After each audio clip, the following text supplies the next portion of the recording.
गौतम बुद्ध को कैसे मिली ज्ञान? राजा के यहाँ बुद्ध का जन्म हुआ।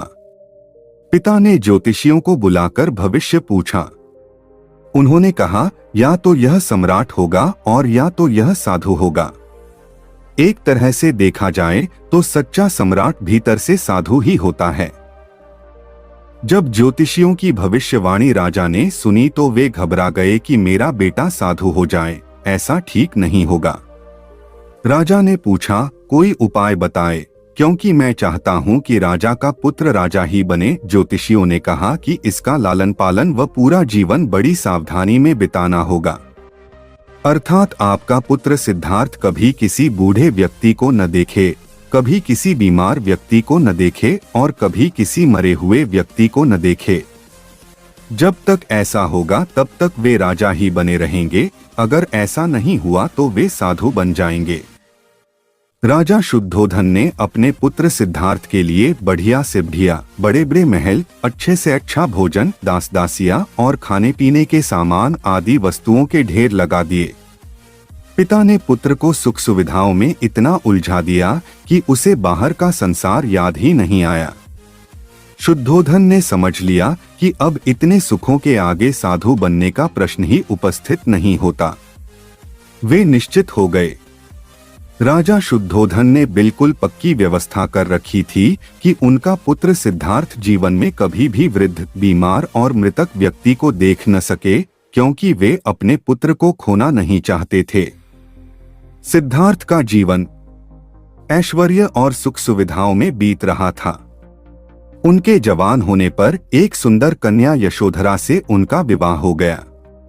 विवाह हो जाने पर शुद्धोधन की आधी चिंता मिट गई। अब तो शादी हो गई, अब कहाँ जाएगा? अब तो मेरा पुत्र बंधन में बंध गया है। अब उसके कहीं जाने का सवाल ही नहीं उठता। 1 वर्ष बाद बेटे का भी जन्म हो गया। उसका नाम राहुल रखा गया। अब राजा शुद्धोधन को बिल्कुल पक्का विश्वास हो गया कि अब यह कहीं नहीं जा सकता। एक दिन सिद्धार्थ ने कहा कि पिताजी, आज तक मैंने कभी अपनी राजधानी नहीं देखी। आपकी आज्ञा हो तो आज देखाऊं। राजा ने कहा, हाँ हाँ, अवश्य जाओ, अपना शहर देखकर आओ। एक सारथी को भी साथ में भेजा गया कि जाओ राजकुमार को राजधानी घुमा फिरा कर लाओ। फिर भी राजा ने चाकचौबंद इंतजाम कर रखा था कि कहीं चूक न हो जाए। सिद्धार्थ के लिए राजधानी के प्रमुख मार्ग खूब सजाए गए थे, पर घूमते घूमते सिद्धार्थ ने थोड़ा उल्टा मार्ग ले लिया। वे उस मार्ग से गुजरने लगे जहां पर तैयारी नहीं थी, और आज उनको बहुत आश्चर्य हुआ जब पहली बार उन्होंने एक बूढ़े आदमी को देखा। कमर झुकी हुई, पूरी चमड़ी में झुर्रियां पड़ी थीं। वह परेशानी और दुहक से बेहाल था। उसकी चाल बहुत धीमी थी। बूढ़े की झुकी हुई कमर को देखकर सिद्धार्थ को एक झटका लगा और सारथी से उन्होंने पूछा, क्या एक दिन मैं भी बूढ़ा हो जाऊंगा? सारथी ने कहा, हाँ राजकुमार, हर व्यक्ति के जीवन में 3 अवस्थाएं आती हैं, बचपन, जवानी और बुढ़ापा। एक दिन तुम भी बुढ़ापे की अवस्था में जाओगे। हे राजकुमार, यह संसार का नियम है। चाहे गरीब हो या अमीर, सबका शरीर शिथिल अर्थात बूढ़ा होता है। राजकुमार सोच में पड़ गया। सारथी ने रथ को आगे बढ़ाया तो कुछ दूरी पर एक बीमार व्यक्ति मिला जो रोगों से घिरा हुआ था। उस पीड़ित व्यक्ति को देखकर राजकुमार का मन बहुत ही दुखी हुआ। राजकुमार ने पूछा, इसको क्या हुआ है? सारथी ने कहा, यह व्यक्ति बीमार है, इसलिए यह कराह रहा है। इस संसार में दुख और सुख दोनों हैं। यह अपने अपने भाग्य की बात है कि कोई दुखी है और कोई सुखी है। क्या मैं भी कभी बीमार हो सकता हूं? सारथी ने कहा, आप यह विचार अभी छोड़ दें। समय बड़ा बलवान होता है। ये सारी बातें कर्मों पर निर्भर करती हैं। चाहे राजा हो या रंक, सुख दुख सब पर आते हैं। अगर शरीर में कोई रोग आना है तो वह आएगा। यह सब सुनकर राजकुमार सोच में पड़ गया।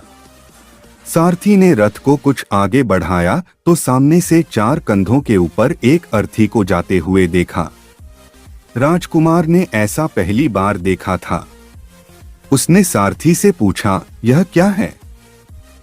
यह आदमी मर गया है। यह मुर्दा है। जो व्यक्ति मर जाता है उसको बांधकर श्मशान भूमि में ले जाते हैं, फिर वहां पर उसे जला दिया जाता है। राजकुमार ने कहा, क्या सबको मरना पड़ता है? हाँ, सबको मरना पड़ता है। यह मृत्युलोक है। जो जन्म लेता है उसे कभी न भी अवश्य ही मरना पड़ता है। तो इसका मतलब यह हुआ कि ठीक इसी तरह से एक दिन मुझे भी मरना होगा। मेरी देह भी मुर्दा होगी और मुझको भी 4 कंधों पर उठाकर ले जाया जाएगा। मुझको भी ऐसे ही रस्सियों से बांधा जाएगा। मेरे भी आगे पीछे घर के सदस्य रोएंगे, तड़पेंगे और जिस संसार को मैंने इकट्ठा किया है वह सारा का सारा मुझसे छूट जाएगा। इसका मतलब यह हुआ कि क्या एक दिन मैं भी मर जाऊंगा? क्या एक दिन यशोधरा भी मर जाएगी? क्या एक दिन मेरा राहुल भी मर जाएगा? सारथी ने कहा, हाँ राजकुमार, एक दिन मैं भी मरूंगा, आप भी मरेंगे, यशोधरा भी मरेंगी और राहुल भी मरेगा, क्योंकि यह सब मरने के लिए ही पैदा होते हैं। उस रात सिद्धार्थ सो न सके। सोचने लगे कि क्या संसार में इतना दुहक है, रोग है, बुढ़ापा है और ऐसे में मैं खा पी कर कैसे जी सकता हूँ? नहीं नहीं, ऐसा मुझसे नहीं हो सकता। मुझे खोजना होगा उस तत्व को जो दुहक, पीड़ा और शोक से रहित हो, जो भय, भ्रम और भूल से परे हो, जो अनंत आनंद से भरा हो, जिसे पाकर फिर और कुछ पाने की इच्छा न हो। सिद्धार्थ वैराग्य के शिखर तक पहुंच चुके थे।